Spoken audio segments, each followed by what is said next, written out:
What happens when the FBI director is asked under oath about the single most controversial name buried inside Jeffrey Epstein's files and he refuses to give a straight answer? In a hearing that stunned Congress, lawmakers revealed that Epstein's victims still can't even access their own FBI records. Instead, their pleas through FOIA requests are stonewalled. And if that wasn't disturbing enough, a completely blacked-out search warrant for a diary that had already been surrendered was quietly slipped into the record.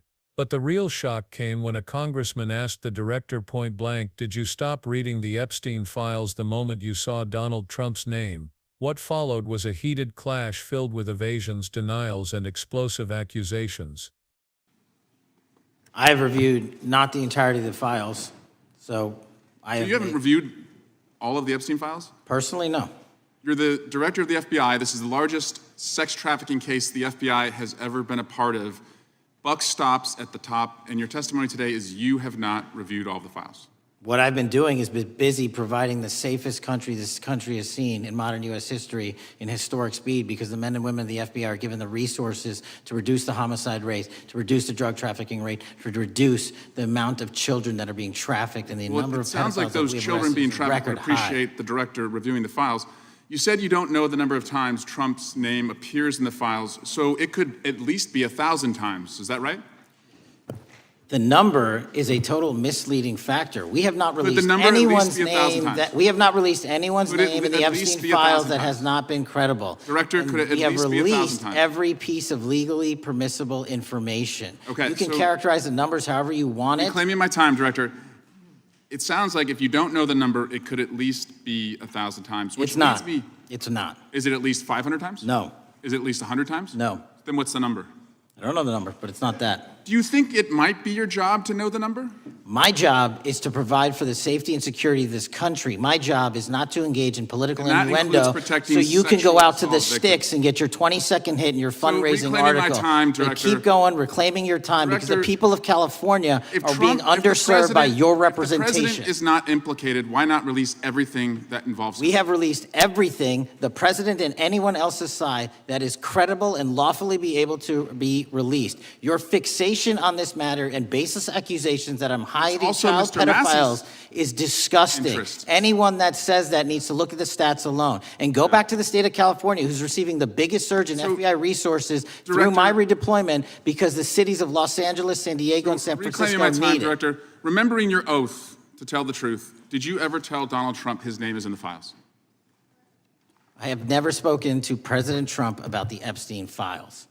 Did you ever tell the Attorney General that Donald Trump's name is in the Epstein files? The Attorney General and I have had numerous discussions about the entirety of the Epstein files and the reviews conducted by our team. Did you tell the Attorney General that Donald Trump's name is in the Epstein files? And we have released where President Trump's name is in the Attorney's file. It's a simple question. Did you tell the Attorney General that the President's name is in the Epstein files? During many conversations that the Attorney General and I have had on the matter of Epstein, we have reviewed. The question is simple. Who did you tell the Attorney General that Donald Trump's name is in the Epstein files? Yes or no? Why don't you try spelling it out? Yes if you're or no, Director? Use the alphabet. Yes or no? No? A, B, C, Director, D, E, F? It sounds like you don't want to tell us. Did you tell the Attorney General that Donald Trump's name was in the Epstein files? Why don't you try serving your constituency by focusing on reducing violent crime in this country and the number of pedophiles that are legally harbored in your sanctuary cities in California? I'll work with you on that. Regular order, Mr. Chairman. I'm the lawless gentleman from California. Did you tell the Attorney General that Donald Trump's name is in the Epstein files? The question has been asked and answered. You've not answered it, and we will take your evasiveness as a consciousness of guilt. Director, did Donald Trump ever say to you, just find and release the entire truth? Don't worry if I'm in it? The instructions from the administration were to release all credible information, and we have done that. Did Donald Trump ever provide information about Jeffrey Epstein as an informant? Donald Trump has not been, and I can only speak for the FBI, an informant of the FBI. So, Director, you've played this cute shell game where you say you can't release everything because the court has said that it legally is not allowed to be released, but the court calls bullshit. Judge Richard Berman said that when you went to the court, quote, information contained in the Epstein grand jury transcripts pales in comparison to Epstein investigation information and materials in the hands of the Department of Justice. So let's move on, Director. You wrote a book called Government Gangsters. You identified 20 individuals in that book. You put me on that list, at the top of the list. Thank you. My children find it flattering. 20 of those individuals have been investigated or have had adverse actions.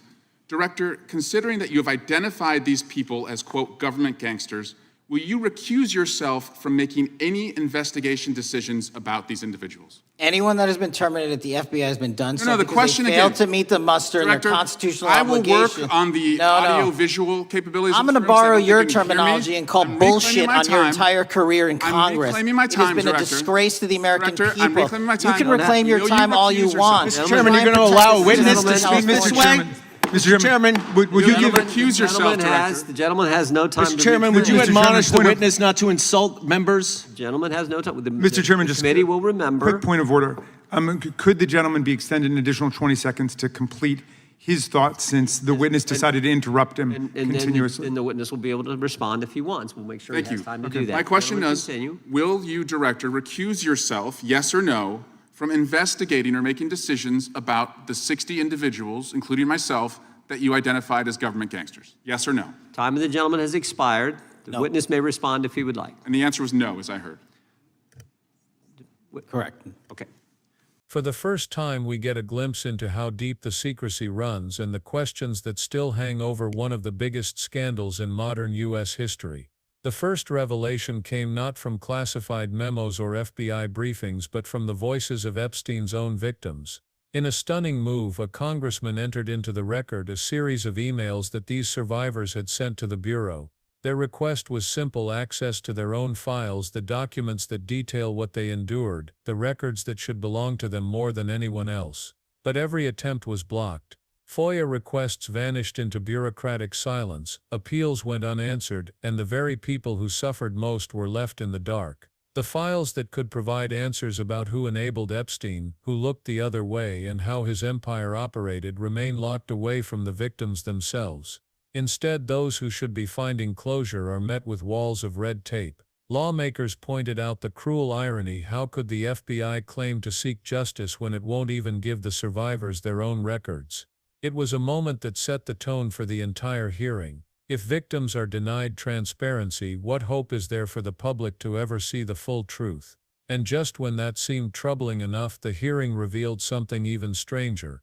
After the victims' blocked requests came another shocker, this one buried in paperwork. A congressman held up a document that should have provided clarity, a search warrant tied to a diary. But there was a twist. The diary had already been handed over to the government months earlier. Despite that, federal agents executed a raid as if the evidence had been hidden.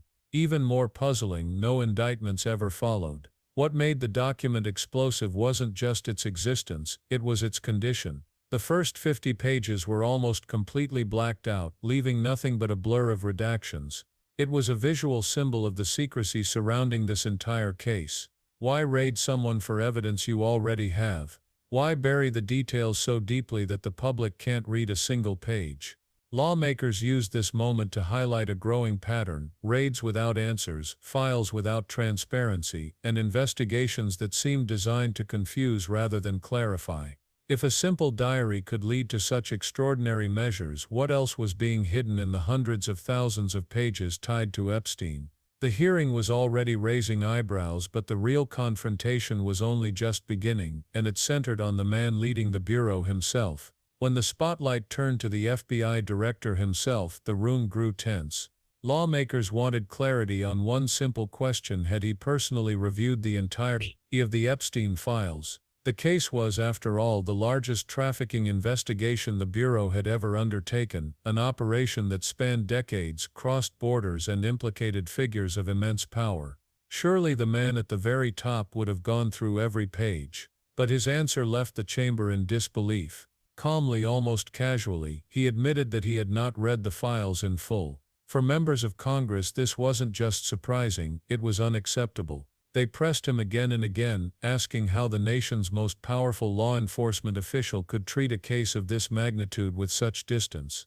His defense: he insisted his job was to focus on broader public safety, from reducing homicide rates to dismantling drug networks. Yet critics in the room weren't buying it. How could the director claim to protect the public while refusing to examine the very files that might reveal systemic failures or hidden enablers?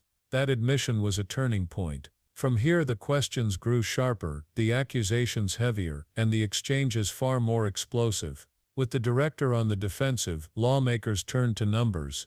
They demanded to know just how many times certain high-profile names appeared in the Epstein files. Was it hundreds? Thousands? The room buzzed with tension as one congressman pushed for a straight answer. But the director wouldn't commit. When asked if it was 1,000 times, he said no. Was it 500? No. 100? Again no. Yet when pressed for the exact figure, his response was unsettling: I don't know the number. The contradiction was glaring. If he didn't know the number, how could he so confidently deny the range as being suggested? That disconnect only fueled suspicions that critical information was being withheld. For lawmakers it was proof of evasiveness. For the public watching, it raised an even bigger question: if the Bureau won't quantify something so basic, what else might they be obscuring? The exchange turned heated, with accusations of stonewalling and cover-ups flying across the room. The director insisted that names were only released if deemed credible and legally permissible, but that explanation rang hollow against the relentless questioning. The standoff over numbers wasn't just about figures, it was about trust. And the fight was far from over. As the questioning grew sharper, the hearing erupted into a battle of accusations and counterattacks. Lawmakers charged the director with dodging accountability, suggesting that his refusal to provide details looked less like caution and more like deliberate concealment. One congressman went so far as to accuse him of protecting predators by hiding the full truth from the public. The director shot back with force. He dismissed the accusations as disgusting, saying anyone making them was twisting the facts for political theater.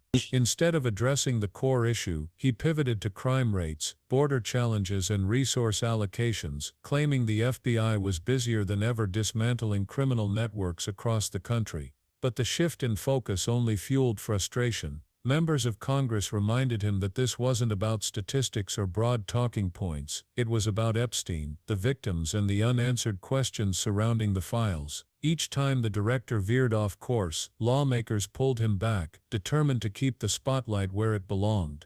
The back and forth turned personal, with insults traded and tempers flaring. What started as a formal hearing now felt more like a verbal showdown. And just when it seemed the tension couldn't get any higher, lawmakers pushed into the most sensitive question yet.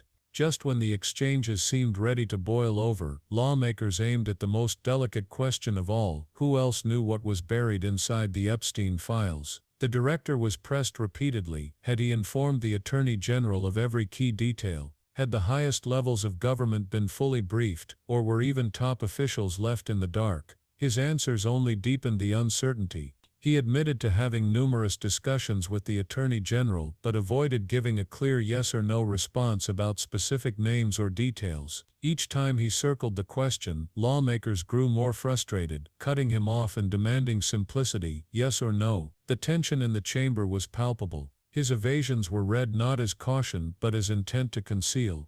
To some members, his reluctance suggested a broader effort to keep the circle of knowledge as small as possible. For the public, this moment raised a haunting possibility that the truth about Epstein's connections might not just be locked away from victims and Congress, but even from the very officials meant to enforce the law. And before the hearing ended, the focus shifted to an entirely different controversy that would add another layer of fire to the debate. As if the hearing weren't already volatile, lawmakers pivoted to a controversy that had nothing to do with sealed files and everything to do with the director himself. One congressman brought up the director's own book, where he had labeled certain officials as so-called government gangsters. The claim was startling enough, but the real shock came when it was revealed that some of those very individuals were now under FBI scrutiny. The question was simple but heavy: could the director be trusted to oversee investigations involving people he had personally criticized in print? Wouldn't that be a direct conflict of interest?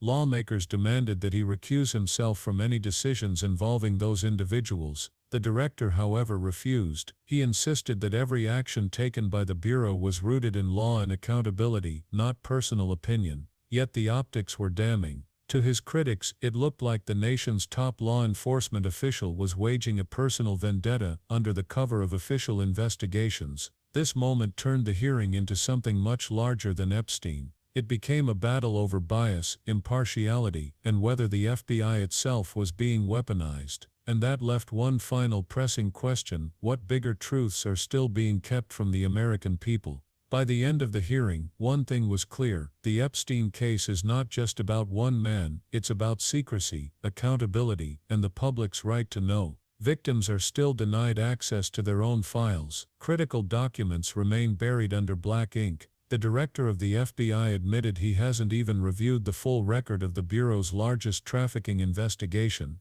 And when lawmakers demanded simple answers, they got evasions, redirections, and bitter clashes instead. The introduction of a blacked-out search warrant raised even more alarms, while the debate over government gangsters cast serious doubts about impartiality at the very top of the FBI. Every layer of testimony added to the same unsettling picture: the truth about Epstein's network remains locked away, and those who could reveal it seem unwilling to do so. So the real question isn't just what's in the files, it's why so much effort is being spent keeping them hidden. Until that answer comes, speculation will continue, and trust in the system will only erode further. If you believe the truth deserves to see the light of day, hit that like button, subscribe to the channel, and share your thoughts in the comments. Your voice matters more than ever.